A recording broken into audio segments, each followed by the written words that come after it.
Queridos, vamos abrir a escritura no Evangelho de Lucas, capítulo 15. Vou fazer aqui novamente a leitura que nós fizemos na semana passada e que o tempo não nos permitiu concluir. Vou retomar, portanto, é a segunda parte da mensagem Dois Corações e uma História. Capítulo 15, a partir do versículo 11. Continuou, certo homem tinha 2 filhos. O mais moço deles disse ao pai: Pai, dá-me a parte dos bens que me cabe. E ele lhes repartiu os haveres. Passados não muitos dias, o filho mais moço, ajuntando tudo o que era seu, partiu para uma terra distante, e lá dissipou todos os seus bens, vivendo dissolutamente. Depois de ter consumido tudo, sobreveio àquele país uma grande fome, e ele começou a passar necessidade. Então ele foi e se agregou a um dos cidadãos daquela terra, e este o mandou para os seus campos a guardar porcos. Ali desejava ele fartar-se das alfarrobas que os porcos comiam, mas ninguém lhe dava nada. Então, caindo em si, disse: Quantos trabalhadores de meu pai têm pão com fartura, e eu aqui morro de fome? Levantar-me-ei e irei ter com meu pai, e lhe direi: Pai, pequei contra o céu e diante de ti. Já não sou digno de ser chamado teu filho. Trata-me como um dos teus trabalhadores. E levantando-se foi para o seu pai. Vinha ele ainda longe quando o seu pai o avistou, e compadecido dele, correndo, o abraçou e o beijou.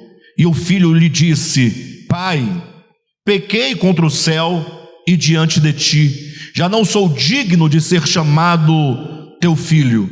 O pai, porém, disse aos seus servos: Trazei depressa a melhor roupa, vestiu, ponde-lhe um anel no dedo e sandálias nos pés. Trazei também e matai o novilho cevado. Comamos e regozijemo-nos, porque este meu filho estava morto e reviveu, estava perdido e foi achado. E começaram a regozijar-se. Ora, o filho mais velho estivera no campo, e quando voltava, ao se aproximar da casa, ouviu a música e as danças. Chamou um dos criados e perguntou-lhe que era aquilo. E ele informou: Veio teu irmão, e teu pai mandou matar o novilho cevado, porque o recuperou com saúde. Ele se indignou e não queria entrar. Saindo, porém, o pai procurava conciliá-lo. Mas ele respondeu ao seu pai: Há tantos anos que te sirvo, sem jamais transgredir uma ordem tua, e nunca me deste um cabrito sequer para alegrar-me com os meus amigos. Vindo, porém, esse teu filho, que desperdiçou os teus bens com meretrizes, tu mandaste matar para ele o novilho cevado. Então lhe respondeu o pai: Meu filho, tu sempre estás comigo, tudo que é meu é teu. Entretanto, era preciso que nos regozijássemos e nos alegrássemos, porque esse teu irmão estava morto e reviveu, estava perdido e foi achado. Amém?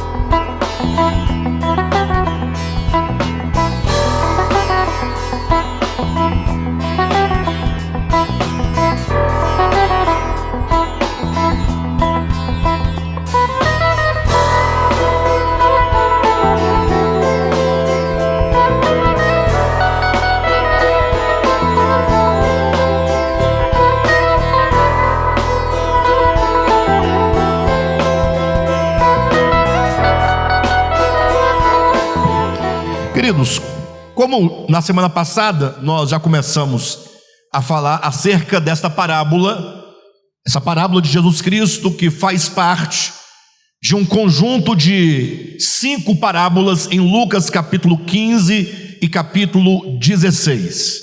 São 5 parábolas, a saber, a ovelha perdida, a dracma perdida, o filho perdido, e então a parábola do servo, do administrador infiel, e por fim a parábola do rico e do Lázaro.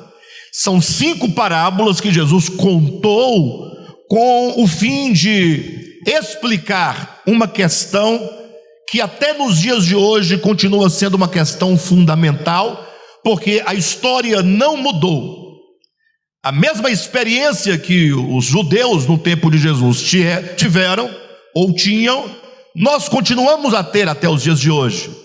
E, portanto, quando me veio ao coração o desejo de ministrar essa parábola dentro da série O Cristo Caminho, certamente eu fui tomado por esse desejo de enfatizar, sobretudo, a relação que o homem tem para com Deus, ou a relação do homem para com a graça de Deus. O que significa que essa parábola, sobretudo a do filho pródigo, ela tem essa intenção de nos chamar a atenção, como que nos perguntasse: qual é a sua relação para com Deus? Porque todos os homens, independentemente do credo, da religião, ou da falta de credo ou falta de religião, independentemente do tempo, do espaço onde ele esteja, o fato é que nós sempre teremos uma relação para com Deus, seja de indiferença ou uma relação de diferença. Mas o fato é que, se você crer em Deus, você tem um tipo de relação para com Ele, e sobretudo para com a graça dele para você. Se você não crer, você também tem uma relação de indiferença, de incredulidade para com Ele. Mas ninguém pode simplesmente ficar indiferente diante do fator Deus. Essa parábola nos traz, portanto, alguns princípios que eu gostaria de compartilhar com vocês, chamando a atenção para esse aspecto. Portanto, na medida que nós vamos desenvolvendo essa mensagem, é importante que você, ao ouvir, se coloque dentro da mensagem, ouvindo, refletindo e se perguntando: onde eu me encontro aqui dentro dessa mensagem? Não é? O que eu posso aprender aqui acerca de Deus, acerca de mim mesmo? Não é? O que eu posso aprender de Deus e com Deus para o melhoramento da minha vida humana, da minha vida espiritual? Bem, então o primeiro ponto aqui que nós já trouxemos na semana passada, foi exatamente onde nós paramos, é o fato de que essa parábola começa já de cara mostrando 2 povos, ou 2 tipos de pessoas. Aqueles que os judeus daquela época chamavam de os pecadores, e os próprios judeus como aqueles que se consideravam o povo santificado de Deus, o povo de Deus. Então, nós sabemos que em Israel, no tempo de Cristo, eles olhavam para si mesmos como o povo escolhido. E eu quero deixar claro para vocês que essa questão do povo escolhido é uma faca de 2 gumes. Porque, por um lado, isso é muito maravilhoso. Deus sempre na história teve um povo escolhido. Mas a questão é que esse povo escolhido não é um povo escolhido em detrimento dos povos. Não, Deus sempre teve um povo escolhido a favor dos povos. É como que um pai tivesse alguns filhos ou vários filhos, e ele então elegesse o seu filho mais velho para lhe conferir autoridade sobre os seus irmãos. No caso, esse filho mais velho, ele vai ter um lugar especial nessa relação familiar, mas é um lugar de responsabilidade, um lugar de cuidado, e não um lugar de privilégio em detrimento aos irmãos. Não, ele está ali a favor dos seus irmãos. Então, por um lado, é importante enfatizar que Deus sempre teve um povo escolhido, mas o problema é quando esse povo, ao se perceber como povo escolhido, confunde a ideia de povo escolhido e passa a se entender como povo exclusivo de Deus, em detrimento aos povos, aos outros, à humanidade, a todos os demais filhos de Deus. E quando isso acontece, o coração dessas pessoas o coração se enche de orgulho. Quando você olha para a experiência do povo de Israel naquele tempo, nós vamos perceber que quando eles viram, sobretudo os líderes religiosos, do judaísmo, quando eles viram, capítulo 15, versículos 1 e 2, que os pecadores procuravam a Jesus para ouvi-lo, e Jesus se assentava com eles e comia com eles, isso encheu o coração desses líderes religiosos de quê? De raiva, de rancor e de murmuração. Olha na sua Bíblia para você verificar, no capítulo 15, versículos 1 e 2. Veja esse aspecto. Olha como diz: aproximavam-se de Jesus todos os publicanos e pecadores para o ouvir, e murmuravam os fariseus e os escribas, dizendo: este recebe pecadores e come com eles. Isso aqui é a raiz da parábola. É a partir desse evento, dessa circunstância, que a parábola do filho pródigo será pronunciada enquanto resposta a essa questão. Qual questão? A questão de que os pecadores procuravam por Jesus, porque os pecadores queriam ouvir a Jesus, mas é dito que os fariseus e escribas murmuravam, dizendo: ora, como pode Jesus se assentar com os pecadores e comer com os pecadores? E nós vimos aqui na semana passada que dentro do contexto bíblico, essa era a ideia, que o povo judeu não era considerado pecadores, e que eram considerados pecadores todos aqueles que não eram judeus, ou todos aqueles que de alguma maneira eram inimigos dos judeus. No caso, eles consideravam todas as nações e todos os povos como sendo os pecadores, e aí incluía a todos os povos de maneira especial alguns grupos de pessoas, como os publicanos, que eram considerados os traidores da pátria. Ali também havia os samaritanos, que eram, segundo o entendimento dos judeus, um povo impuro, e também as prostitutas, os ladrões, as prostitutas, enfim. Então, o olhar do povo de Israel, do judaísmo sobretudo, era que eles eram um povo escolhido de Deus, santificado, separado, privilegiado, exclusivo, e tudo que não era o povo de Israel eram, portanto, os pecadores. E daí eles achavam que o Messias, ao vir, ele deveria vir para o povo de Israel e se aliar a eles ali no templo, nas festas, e ter o mesmo espírito de rejeição que eles tinham em relação aos demais povos, em relação, de modo geral, aos pecadores. E Jesus então, ele começa a explicar algo que geralmente, quando nós lemos a parábola do filho pródigo, a maioria das pessoas não prestam atenção. Já houve quem prestasse, há muitas pessoas que prestam atenção, mas no geral, toda a parábola converge para a experiência do filho pródigo. Tanto é que o nome da parábola que foi colocado é filho pródigo. Mas a parábola não é do filho pródigo. A parábola fala de um pai que tinha quantos filhos? 2 filhos. Logo a parábola fala de um filho e fala também de outro filho. A parábola não acaba com o retorno do filho pródigo.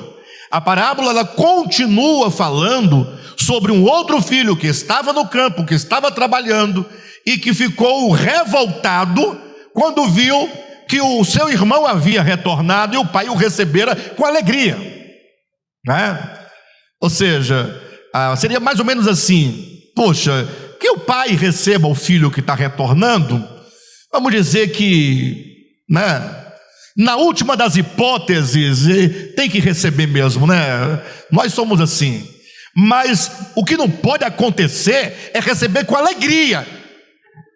O que não pode acontecer é receber com festa, como se nada tivesse acontecido. É receber o filho pródigo como se ele fosse especial. Não, vai receber, mas com todas as sanções que se faz necessárias para aquele que desperdiçou os seus bens, para aquele que envergonhou a família, para aquele que cometeu uma grande injustiça e uma indignidade contra o seu próprio pai. Então, quando o filho viu aquela situação, aquela festa, aquela alegria, logo fizeram um churrasco, né? E foram tocar e cantar e dançar. O filho mais velho não tinha como compreender essa questão.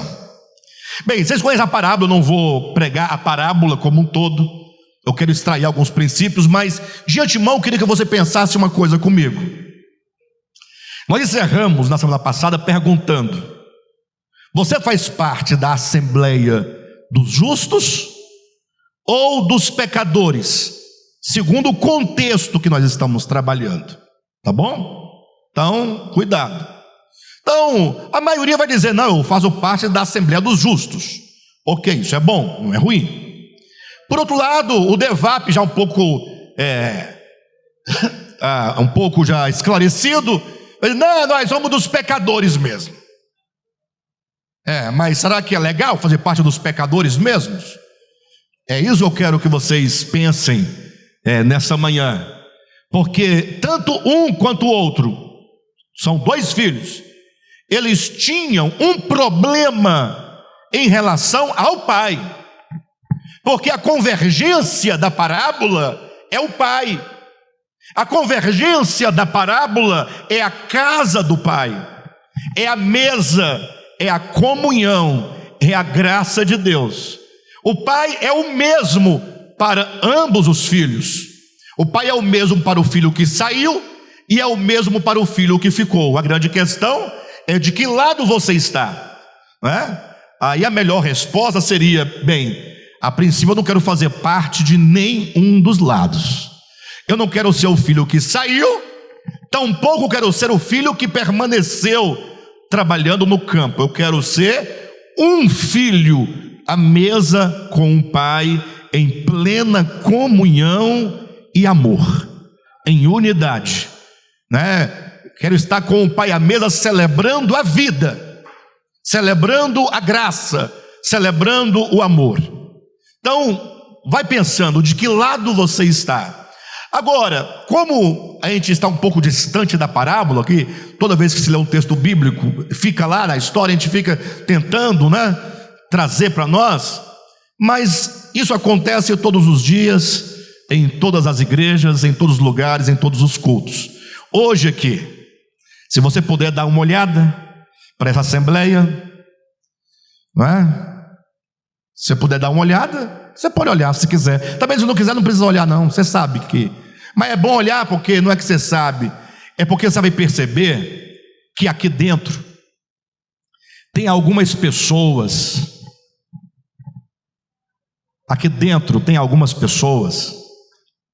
que, segundo a sua perspectiva, segundo a sua doutrina, segundo o seu conceito, segundo a sua religiosidade, não deveria estar. Mas vem cá, de boa, olhem para mim. Vocês não acham que tem isso, não? A explicar melhor? Explicar melhor. Eu dizia que isso acontece em todas as igrejas, em todos os dias, em todos os lugares em que há igreja reunida. Eu falei: olha para a assembleia. Vocês olharam, né? Daqui é bom que eu vejo todo mundo. Você aí, você tem que olhar. Por que olhar? Porque de repente você vai bater o olho em alguém aqui dentro, não é? Aí, por exemplo, eu vejo a loura ali. Aí eu penso: poxa, ela não tinha que estar aqui. Não tem essas coisas, nós não temos essas coisas, o ser humano. Por que não? É porque vocês não viram ela lá no restaurante, que quando eu fui lá, eu vi. Né, Marcinho? Eu vi. Aí não disse nada, porque o Espírito Santo usa qualquer um para falar. Aí usou o filho dela para falar. No finalzinho, ela foi embora, o filho dela. Essa igreja é muito boa, porque aí tá. Não foi, Loura? Aí você percebe, aí logo também tem uma tatuagem no braço ali, não sei nem o que é. Uma diva, uma geisha, uma coisa ali, esquisita, essas coisas. O que vocês acham disso? Aí nós começamos, a Loura me conhece, sabe o que eu estou falando, né, Loura?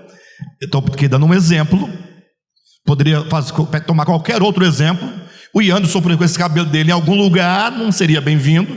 Não, pensa isso, né? Se bem que hoje voltou, né? Está tudo muito mudado, mas assim, mas existem essas coisas, elas acontecem. Então assim, o filho mais velho da parábola tem um problema com o irmão dele, com a presença. Acha que ele não é digno de estar aqui, pelo que ele fez, tudo o que aconteceu. Ou seja, o irmão mais velho da parábola é aquele que tem um senso de justiça própria muito grande, um senso judicial de justiça, uma relação mesmo legalista. E a parábola, portanto, ela vem nos ensinar algo para quebrar e romper com esses dois grandes problemas. O problema de alguém que em relação ao pai tem uma vida de devassidão, e o problema daquele filho que em relação ao pai tem uma relação judicial, uma relação religiosa, uma relação cuja base não é a graça de Deus, não é o amor de Deus, não é o perdão de Deus, não é a bondade de Deus, mas é a sua própria justiça, aquilo que ele julga que fazer, e fazendo-lhe dar direitos que ele pode exigir porque ele faz, e pode exigir que o pai não faça em relação ao outro, porque o outro não faz o mesmo que ele faz. E portanto, a primeira coisa que eu quero trazer para vocês nesse sentido, vamos nos colocar na parábola, é o fato que diz que o filho mais moço, ao pedir ao pai a sua herança, a parte dos bens que lhe cabia, veja o versículo, leia comigo, versículo 11 e 12 do capítulo 15. Continuou: certo homem tinha 2 filhos, o mais moço deles disse ao pai: pai, dá-me a parte dos bens que me cabe. E ele, leia para mim, e ele lhes repartiu os haveres. Pode deixar aí, não tira não. Vamos lá, primeiro, essa palavra que na sua Bíblia aparece, bens, a parte dos bens que me cabe, tem versão que diz as partes dos haveres, tem versão que fala da herança, mas o fato é que essa palavra no grego é bios. Pode anotar se quiser, é bios, e bios se traduz em português por vida, por vida. Mas no grego tem uma outra palavra para vida, que é zoé. Então tem a palavra grega zoé, que quer dizer vida. Tem a palavra bios, que quer dizer vida. Qual é a diferença de vida para vida?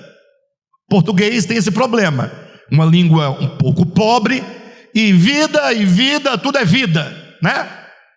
O grego ele é mais criterioso. Não, quando você se referir à vida, a vida que é única, essa vida que nunca nasceu e portanto é eterna, e portanto nem se pode falar que ela é imortal, porque não se pode adjetivá-la ou conferir qualquer característica que a ligue à morte, porque ela é vida.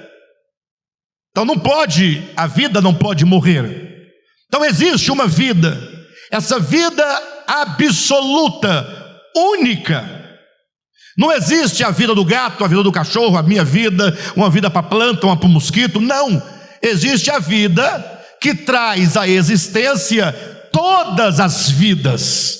essas vidas temporais, passageiras. Então a vida absoluta é a Zoé, é a vida divina, é a vida com V maiúsculo. Quem está entendendo? Esta vida abundante, essa vida absoluta, essa vida eterna, essa vida plena, ela tem manifestações. Ela se manifesta no espaço-tempo.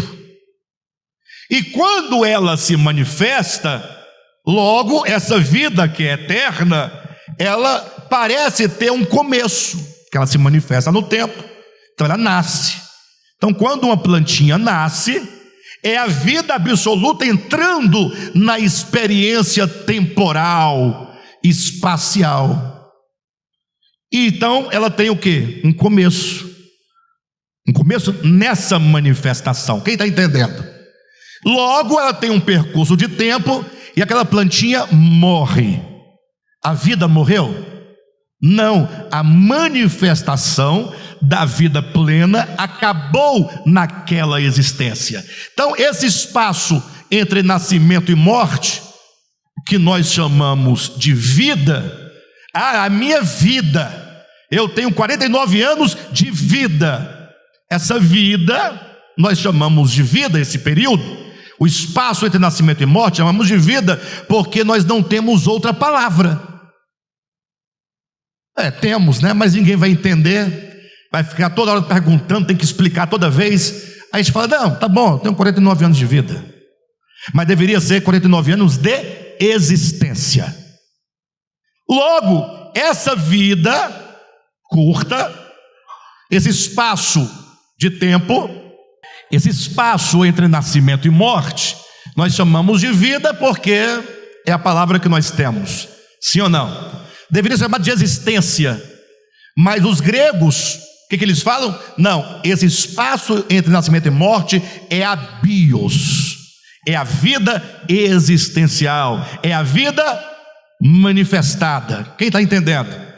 Então, quando diz que o filho diz, dá-me a parte dos bens que me cabe, não pense você em herança, em dinheiro, em boi, em animal, em terra, nada disso. A palavra grega se nós fôssemos traduzir literalmente seria, pai, dá-me a minha vida, dá-me a bios que me pertence. E diz o texto que o pai então lhes repartiu os haveres, lhes repartiu a bios, ou seja, deu a bios a um e deu a bios a outro. E aqui nós temos um primeiro princípio da parábola. O pai é aquele que confere a bios, a vida, para um e para outro em liberdade. O estranho da parábola, para quem não está atento, é pensar, puxa, imagino eu se um filho meu, uma filha minha, fala, pai, olha, me dá aí a parte da herança que me cabe que eu vou me embora.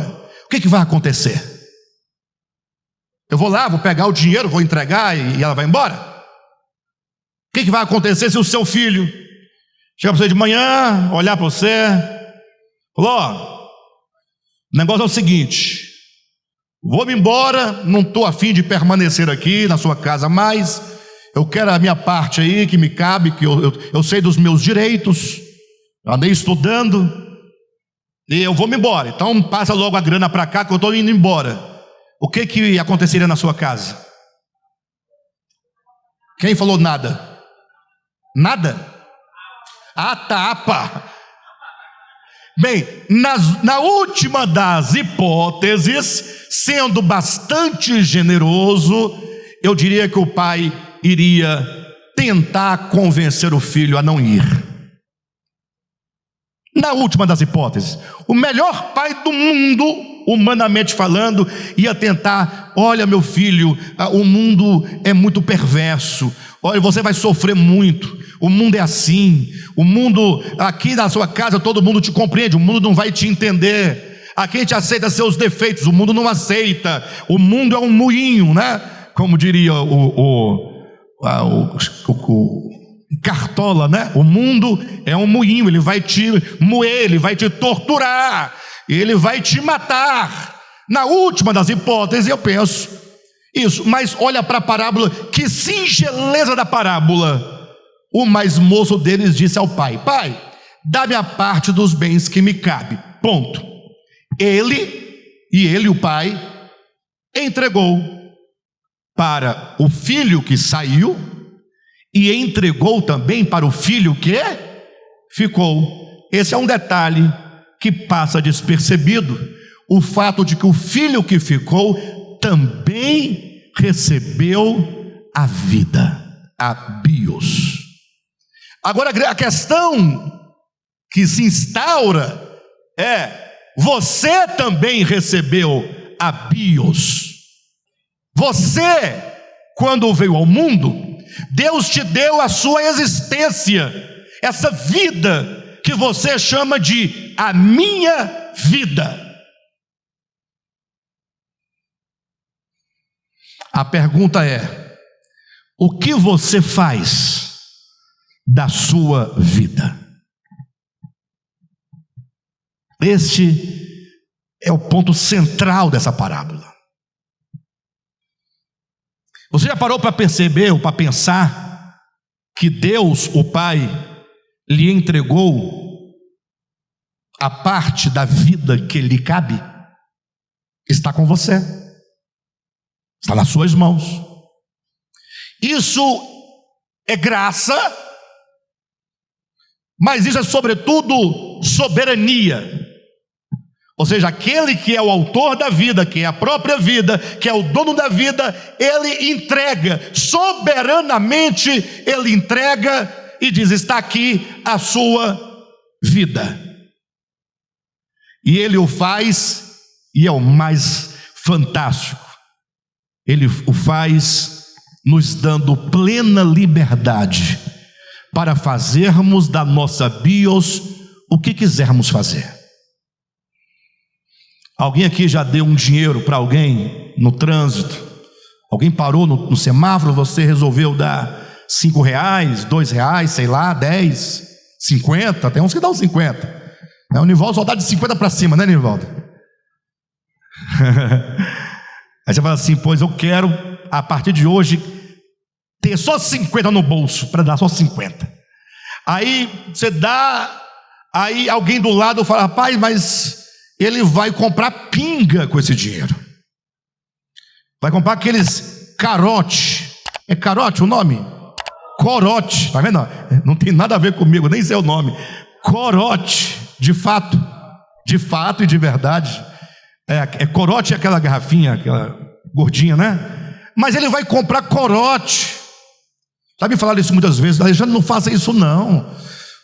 Olha para a cara do camarada, ele vai tomar corote. Eu falei: rapaz, eu no lugar dele, eu ia tomar corote também. O miserável está meia-noite na rua, não é, fedendo, não tomou banho, tem mais de ano que não toma banho.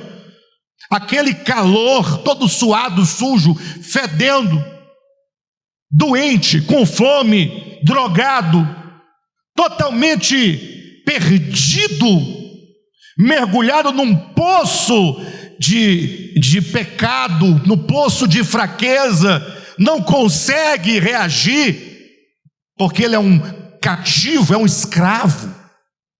Você pensa que aquilo lá é a melhor vida do mundo que ele escolheu, a melhor vida? Não, para. Tem que estar num cativeiro muito grande para estar naquela condição. Aí ele fala: vou tomar um corote, por quê? Para ver se alivia um pouco aqui alguma coisa. Quem quiser texto bíblico tem. A Bíblia fala para dar bebida forte para quem está sofrendo. O texto você procura aí na concordância bíblica, você vai encontrar. Bem, mas de todo modo não é por aí. É só para dizer o seguinte: que nós somos tão mesquinhos e tão miseráveis que nós damos alguma coisa para alguém e parece que não está dado, porque você quer controlar o que aquela pessoa fará com aquele dinheiro que já não é seu mais, agora é dele. Você dá um presente para uma pessoa, a pessoa é obrigada a gostar do seu presente. Para. Você quer me agradar com presente? Me dê dinheiro, porque eu vou pegar o dinheiro e vou comprar o que eu quero comprar. Aí você vai lá e compra para mim uma gravata para o pastor Alexandre de presente. Eu vou gostar? Eu não uso gravata. Aí o que eu faço? Eu vou doar a gravata para o pastor Josué, que ele gosta. Aí quando você vir o Josué com a gravata, vai ficar pensando: como parece a gravata que eu dei para o pastor Alexandre? Aí ele vai pesquisar, descobre que eu dei a gravata. Aí a pessoa vai ficar com raiva de quem? De mim. Por quê? Porque eu te dei um presente e você deu para outra pessoa. Eu faço o que eu quiser, é meu. Você me deu e você deu porque quis. Não, o pior é quando dá um presente e fica olhando: o fulano nunca usou meu presente, eu não sou obrigado a usar. Gente, vocês estão entendendo, né? Eu estou dizendo, cuidado para não ficar ferido. Eu estou dizendo que nós, seres humanos, somos muito mesquinhos. Deus, tão generoso, Ele entrega a bios a um, a bios a outro. E agora cada um vai dar um destino para essa bios. Cada um dos dois filhos da parábola fará alguma coisa com essa bios. E como o pai vai agora lidar com dois modos diferentes de se relacionar com essa graça, que é a vida, que é a existência, que é essa liberdade que Deus nos dá. Bem, eu não vou me deter muito no primeiro filho, mas eu quero lembrar algumas questões. O primeiro filho é aquele ser humano, aquela pessoa, talvez seja você, que fala: não, a vida é minha, eu faço dela o que eu quiser. A vida é minha, meu pai me deu. Aí vem aquela conversa de adolescente sem futuro, que fala assim: eu não pedi para você me gerar. O filho que fala para o pai, para a mãe: eu não mandei, eu não pedi para nascer. Então você vai ter que aguentar, você me trouxe ao mundo, vai ter que aguentar. Né? Então esse é o filho mais moço, é o primeiro filho. É aquele que não reconhece a paternidade divina, essa origem divina. E agora ele simplesmente fala: olha, dane-se, eu vou viver para mim mesmo, por mim mesmo, e eu farei o melhor da minha vida para mim. É o filho que sai de casa. Agora cuidado, porque por muitos anos nós ouvimos nas igrejas a parábola do filho pródigo, e a ideia era sempre aquela assim: olha, quem é o filho pródigo da parábola? Diziam para nós: é aquele irmão que se desviou da igreja, não é do evangelho, se desviou da igreja.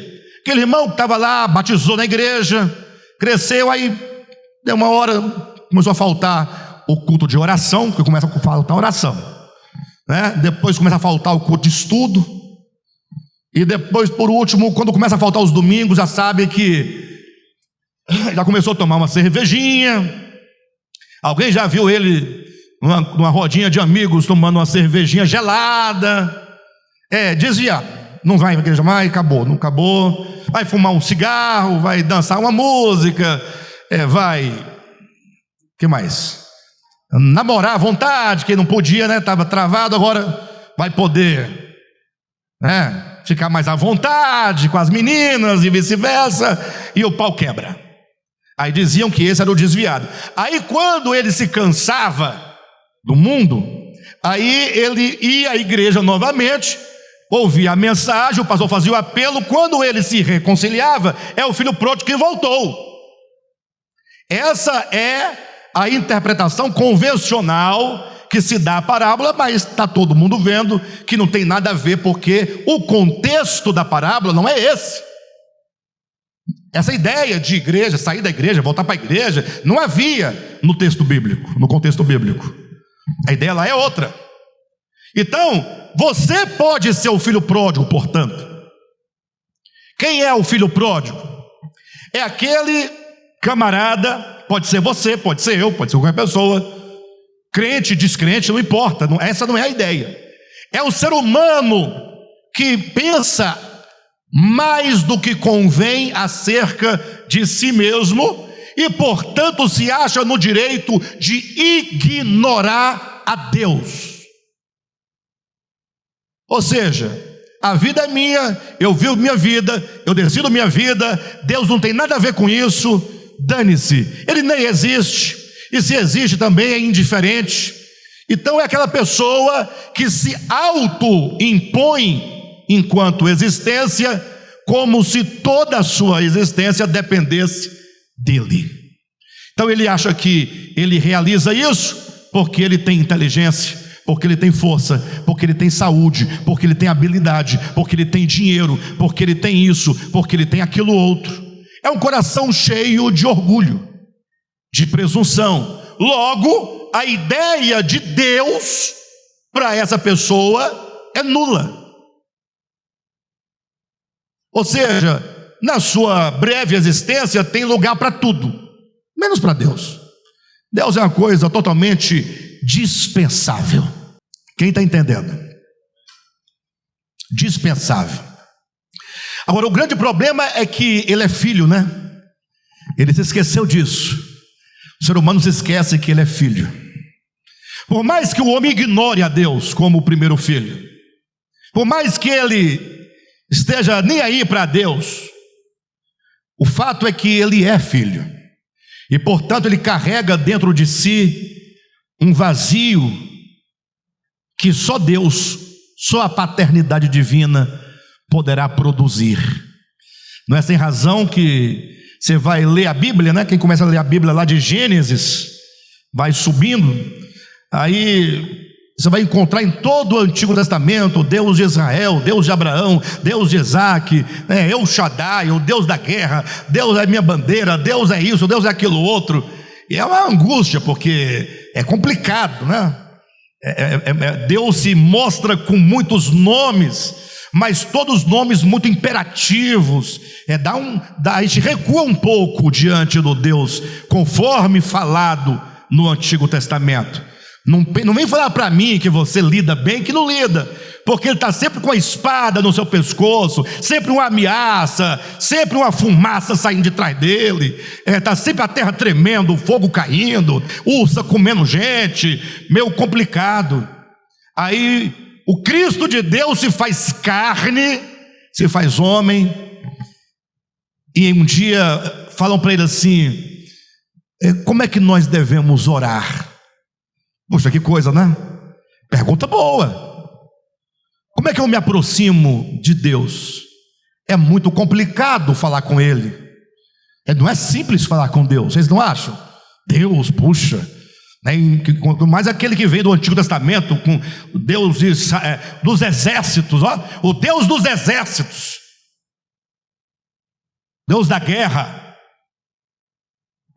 Aí Jesus fala: quando vocês orarem, vocês deverão se dirigir a Deus dizendo assim: Pai nosso.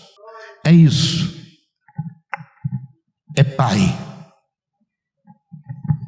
Você deve se aproximar de Deus como Pai. Ele é Pai, logo você é filho.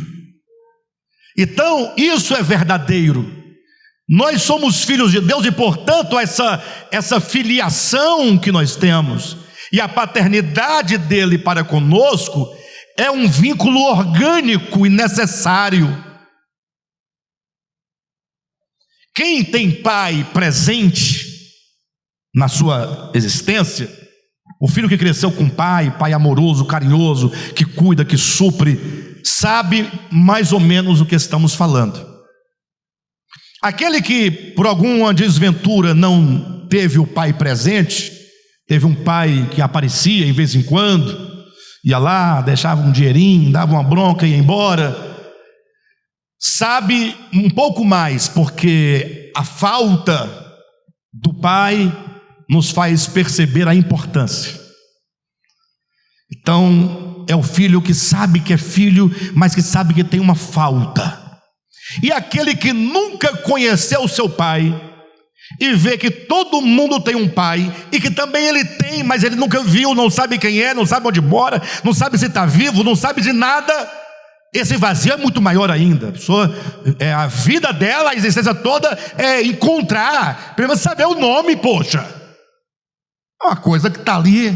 Agora imagine só essa paternidade divina.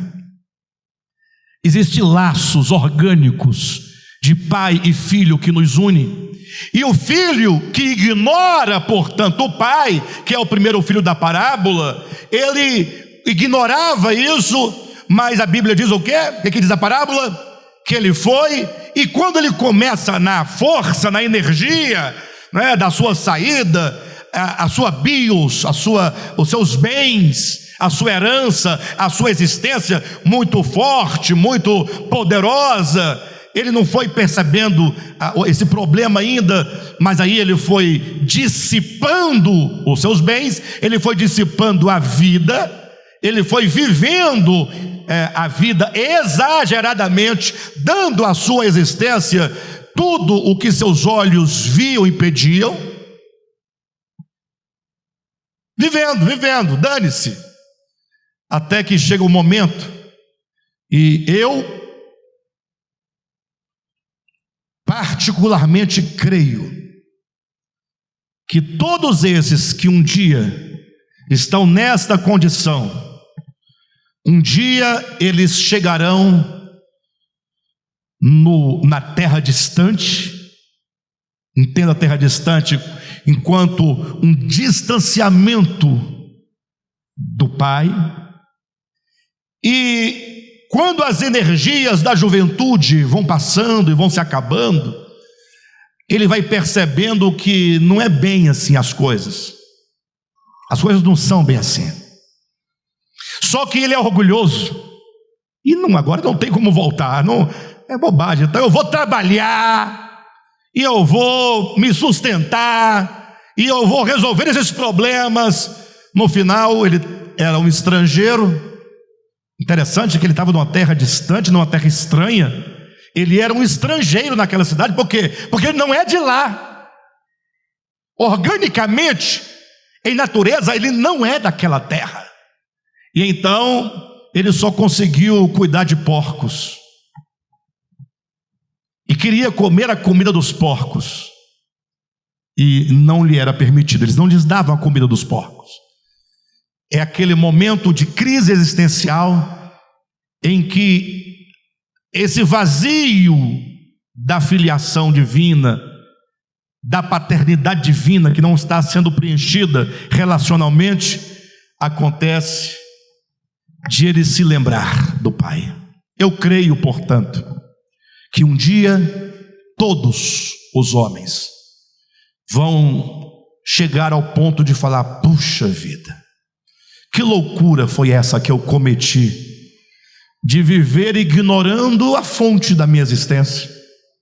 Que loucura foi essa que eu vivi de ignorar a Deus. Na filosofia nós chamamos isso de teotropismo.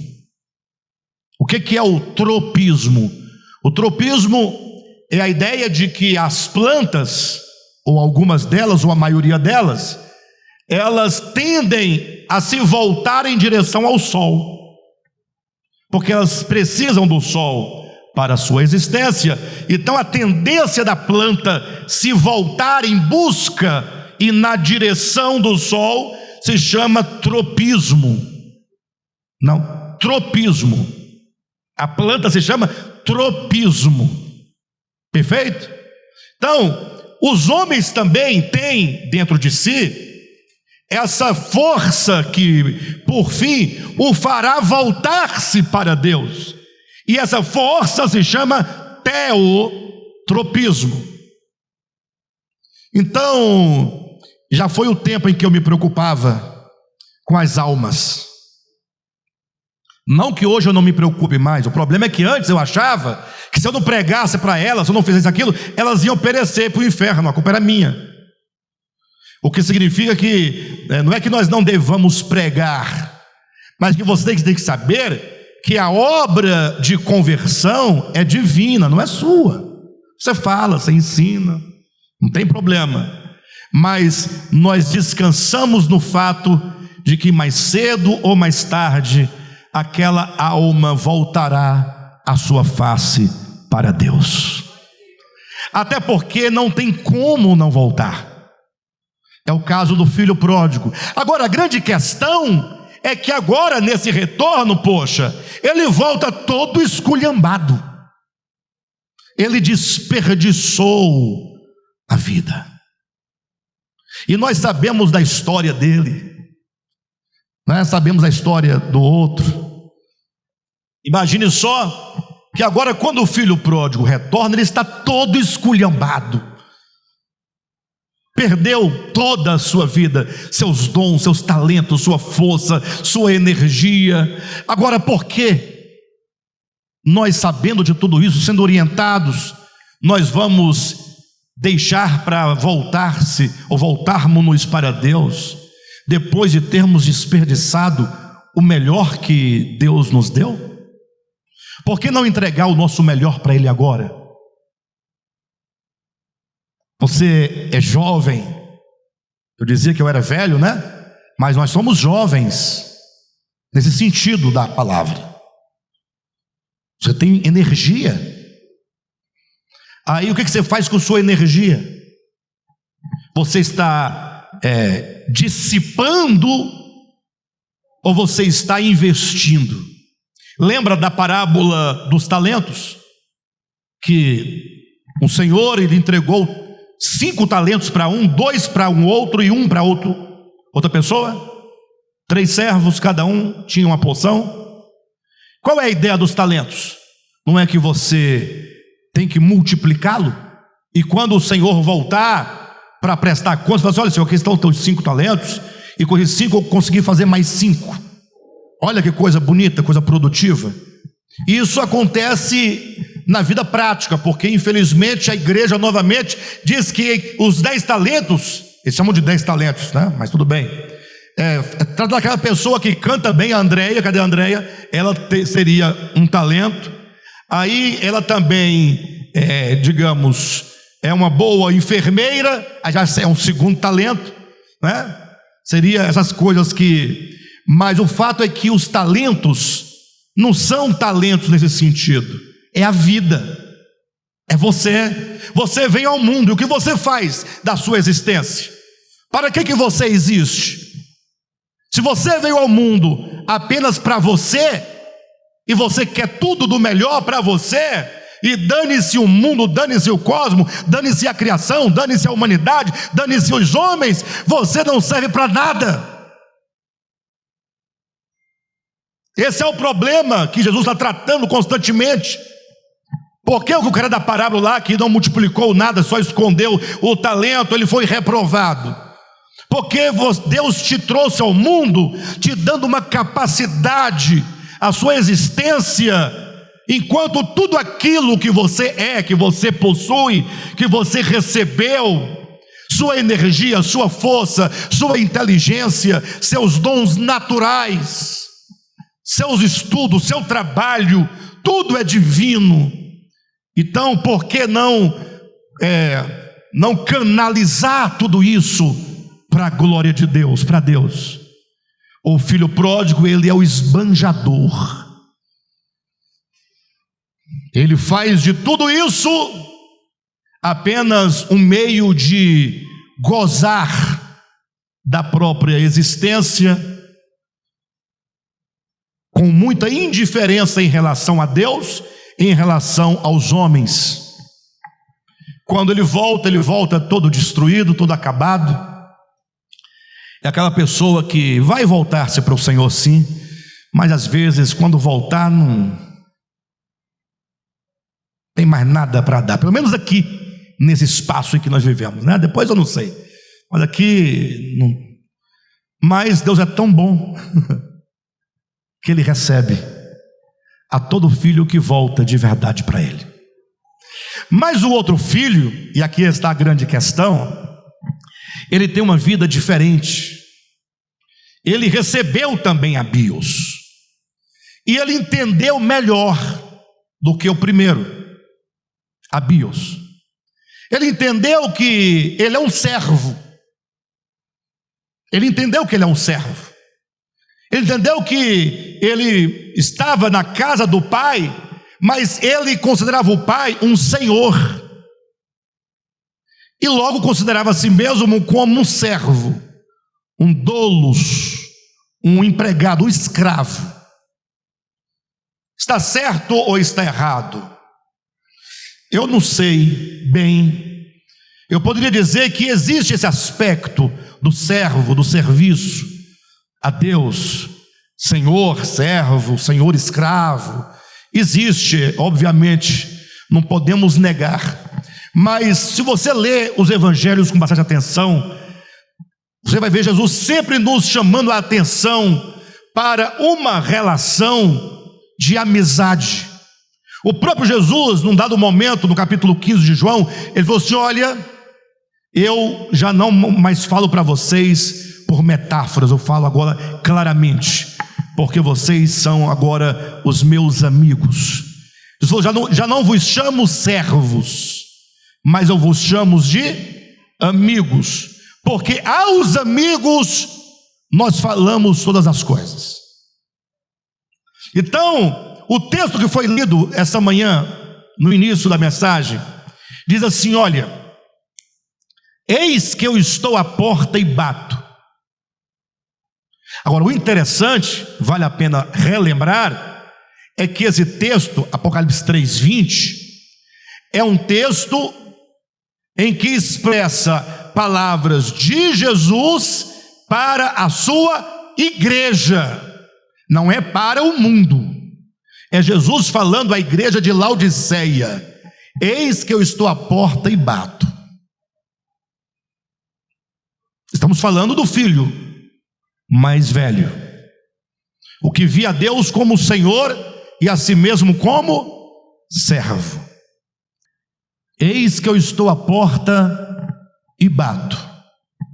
Então constrói essa cena.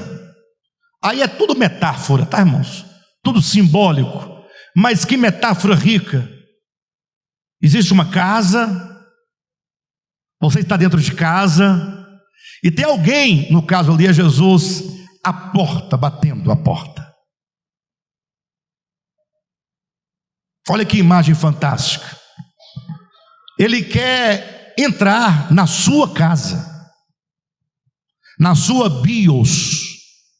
O mesmo que dividiu os bens, que entregou a bios para um e para outro, é o mesmo que diz: eu não entrarei na tua casa se você não abrir a porta.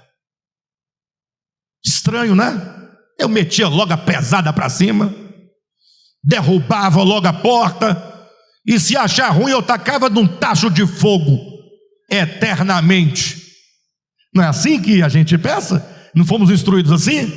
Mas está aqui, olha, eis que eu estou à porta e bato. Quem é esse que está batendo a porta da nossa casa, da nossa existência, da nossa vida?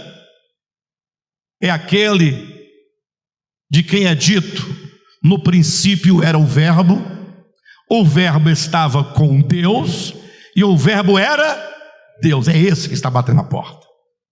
É aquele de quem está dito: todas as coisas foram feitas por intermédio dele, e sem ele nada do que foi feito se fez. É ele que está batendo a porta. É aquele de quem está dito que todas as coisas nos céus, na terra e debaixo da terra, sejam tronos, sejam poderes, sejam soberanias, as coisas visíveis e as invisíveis, quer sejam anjos ou homens, tudo subsiste nele. Tudo foi criado por ele, nele e para ele. É aquele de quem é dito lá em 1 Coríntios: ele é o Senhor da glória. E agora ele chega para você e diz: eis que eu estou à porta e bato. Não dá. Era para nós estarmos na porta dele, batendo e clamando por misericórdia. Mas não. Como as coisas estão invertidas aos nossos olhos.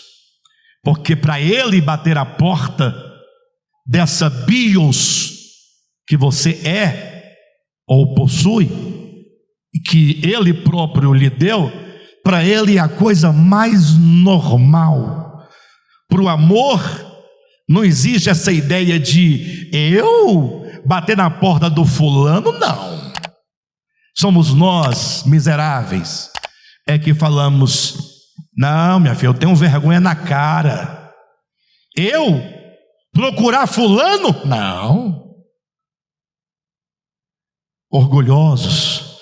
Mas para ele é normal, ao amor, não levar em conta essas coisinhas de que tanto fazemos caso.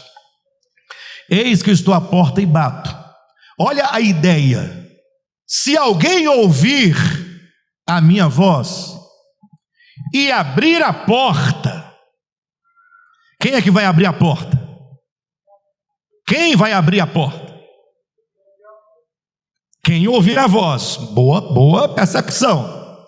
Mas entre aquele que bate e aquele que ouve, quem vai abrir a porta?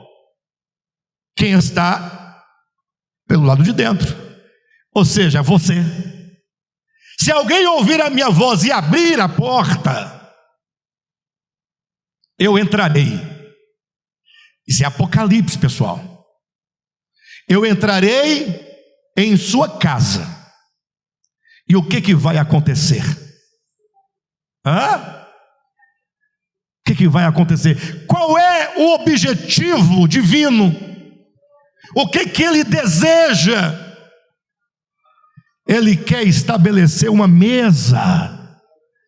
Ele quer se assentar à mesa e comer com você.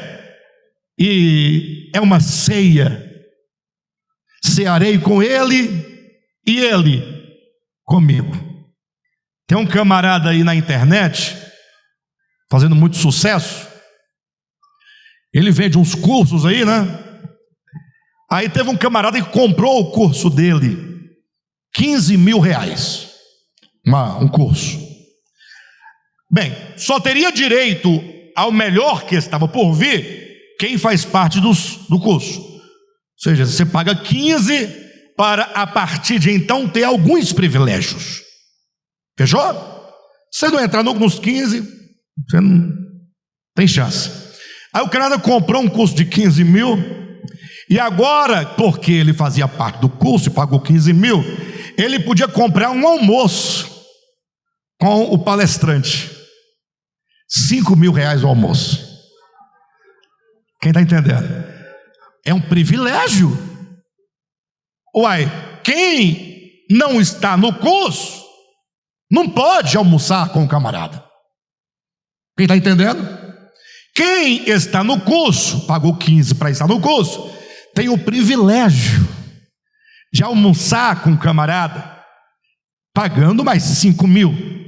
Aí o privilegiado lá falou: não, eu não vou perder essa chance. Pagou mais 5 e foi para o almoço. Depois foi reclamar que só tinha arroz e estrogonofe. Aí foi reclamar na internet: não, porque só tinha arroz e estrogonofe por 5 mil. Aí o camarada respondeu: você não pagou 5 mil para comer arroz e estrogonofe. Você pagou para estar comigo. Não é o valor, não é do arroz, é o valor de assentar-se à mesa comigo. Aí o auditório foi ao delírio, né? Batendo palma, fantástico, que resposta!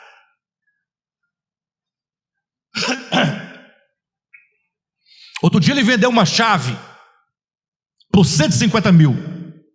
Uma chave. Lógico, a chave representava o direito de voar com ele no seu helicóptero e almoçar com ele no dia seguinte. 150 mil. Há quem pague. Para almoçar com quem?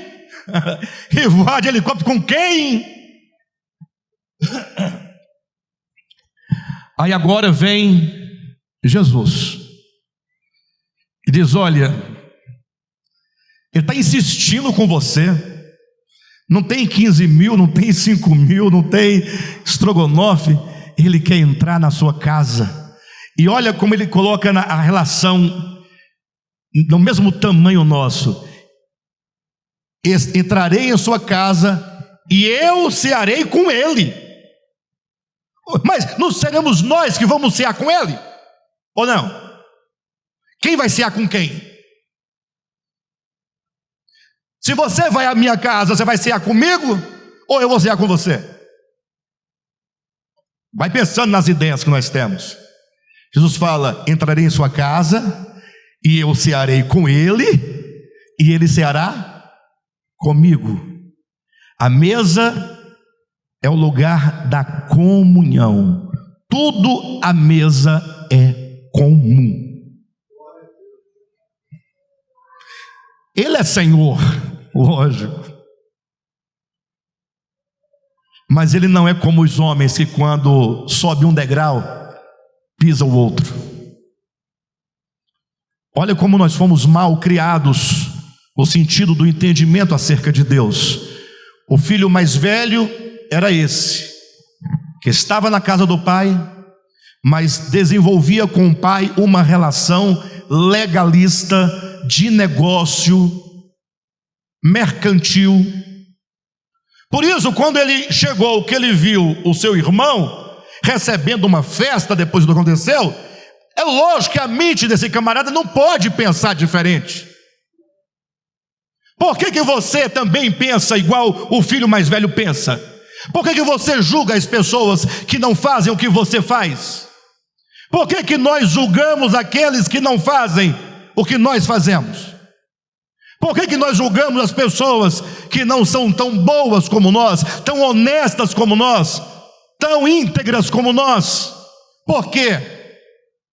Por que o filho mais velho diz: como pode esse teu filho desperdiçou os teus bens e agora depois de tudo você faz uma festa, imola o novilho cevado, convida todo mundo para celebrar, enquanto eu estou aqui, vindo ele do campo, ele vinha do trabalho, levantava cedo para cuidar das ovelhas, dos bodes, dos cavalos, dos bois, e agora ele não acha justo, não há nenhuma justiça nisso. Agora, fala a verdade, há justiça nisso, pessoal? Olha para mim, seja honesto, não seja crente não, seja honesto, é justo? Poxa, você está lá trabalhando todo dia, levanta cedo, chega tarde, com honestidade, com integridade, produzindo para o seu pai, o seu irmão, aquele vagabundo desgraçado, picareta, lá tomando cachaça, no forró, na prostituição, trazendo vergonha à casa do pai. Agora aquele idiota chega de volta e o pai calça sandálias nos pés dele, coloca um vestido novo, um anel no dedo e faz uma festa, chamando todo mundo para comer, beber, dançar, se alegrar. E você chegando do campo todo cansado e fala assim: nunca recebi uma festa. Você acha justo? Vocês acham justo? Tem alguém aqui que acha justo? Todo mundo aqui acha injusto. Está vendo por que a série O Cristo Caminho é importante? Porque ela está nos ensinando, ou melhor, está revelando os nossos problemas. Olha a sua medida.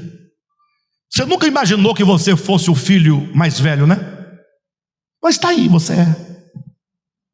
Você fala exatamente como ele, porque você mensura a graça de Deus, o amor de Deus, no âmbito do juízo, da justiça. Você anda com uma régua medindo o que cada um merece, e por merecimento nenhum de nós merecemos absolutamente nada. Ou seja, esse filho mais velho Ele não sabia de uma coisa. O pai disse: filho, você está aqui comigo todos os dias. Tudo o que é meu é seu.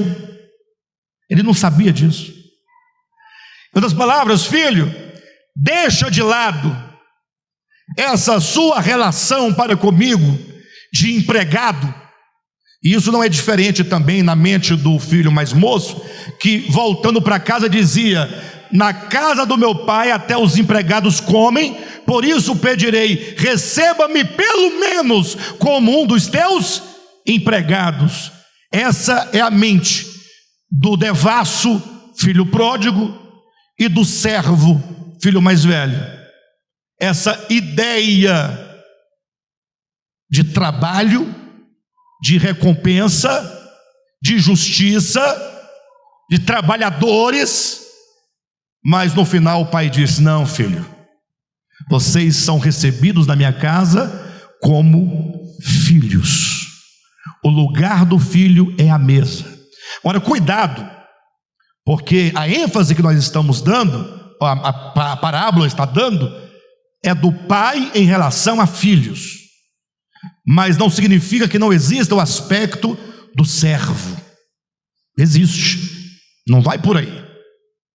Mas o problema é que ninguém será um bom servo de Deus se primeiramente não se entender e se colocar na condição de filho. Primeiramente entendendo-nos como filhos. Se você estiver muito bem resolvido em relação a Deus enquanto filho, pronto, você será um servo bom, fiel, sem problema algum. Hoje em dia nós vivemos no tempo em que os melhores crentes, infelizmente, os melhores, os piores não precisa dizer, os melhores crentes são legalistas, servem a Deus nessa base, nessa relação de troca. Por isso que é difícil você conceber uma igreja que agrega a todos. A igreja não pode agregar a todos. Quando aparece uma igreja que agrega a todos, tem gente, como já nos aconteceu no DEVAP, de comunicar a sua saída do ministério, porque não pode conceber que esta ou aquela pessoa participe da igreja. E não foi uma pessoa aqui que fez isso. Foram várias. Uma que me comunicou sua saída e não teve coragem de dizer o motivo. Mas o motivo eu sabia, porque, enfim, não é? E aquela hora que o Alexandre está diante de uma pessoa, e a pessoa diz que vai sair da igreja por esse ou aquele motivo, e esse é o grande problema. É a hora que tem que invocar assim o Espírito do Evangelho, dizer: vai, meu irmão, Deus te abençoe, e sirva a Deus da melhor maneira, que Deus, né? Minha oração é que Deus te abençoe, te prospere, que você cresça espiritualmente, e vai dar certo. Mas o pior é quando você sabe. É ruim saber das coisas. E se eu falasse naquela hora só uma coisa, o que ia acontecer?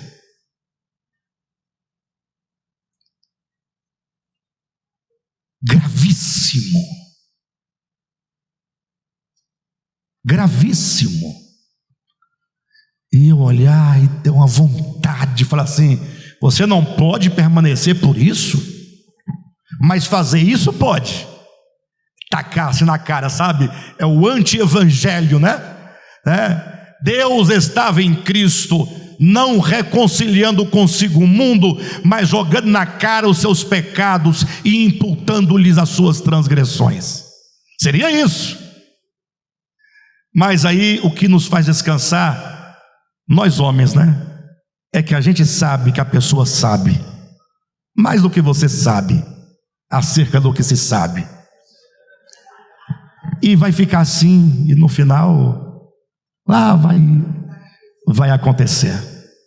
Então, quando nós olhamos para uma igreja que inclui todas as pessoas, alguns falam, não, essa igreja não é para mim. Teve um que diz assim, olha, pastor Alexandre, eu vou ser honesto com você. Esse foi macho. Falou, olha, eu vou sair porque eu vou ter filhos. Sou recém-casado, terei filhos. E eu quero criar os meus filhos num ambiente saudável. Saudável. Nesse dia eu falei uma coisinha, mas não foi muita não. Nesse dia eu falei assim, você é menininho criado com vó, então você é daqueles que não vai morrer assim bonzinho. Não peca, não sabe pecar. Peca, mas só os pecados internos. Pecar mesmo assim, mesmo da bagaceira, não é para todo mundo não. Não é para Josué mesmo, coitado. Você sai para pecar, os pecadores dão uma pisa nele. Não é do mundo, você não é do mundo. Vocês entendem o que eu estou falando, né? Bagaceira. Josué, se ele vê alguém pecando, ele morre escandalizado. Mesmo ele querendo ser um pecador, não consegue. O Nivaldo é outro também, olha assim e tal. Mas voltando para cá, aí esse camarada, muito bem penteadinho e tal, ele tinha uma turma de amigos, né? E a turma eu conhecia todos. E a turma aqui, a turma diferente dele, mais diferente, né? Eu falei, tá bom, mas você cresceu numa igreja saudável com essa cambada aqui, né? Foi. A igreja era como a nossa, assim, relaxada, qualquer pessoa podia participar e entrar e tal, ou era igreja... Ele falou, não, era a igreja rigorosa. Eu falei, e o que deu? Eu só falei isso, parei aqui. Eu falei, e o que deu? Aí, ficou aquele silêncio, reticência. Eu quis dizer o quê? Que não resolveu nada. Eu apontei indiretamente o problema. De vez em quando a gente tem que ajudar o Espírito Santo a despertar as pessoas. Brincadeiras à parte. Mas é assim que nós somos, queridos.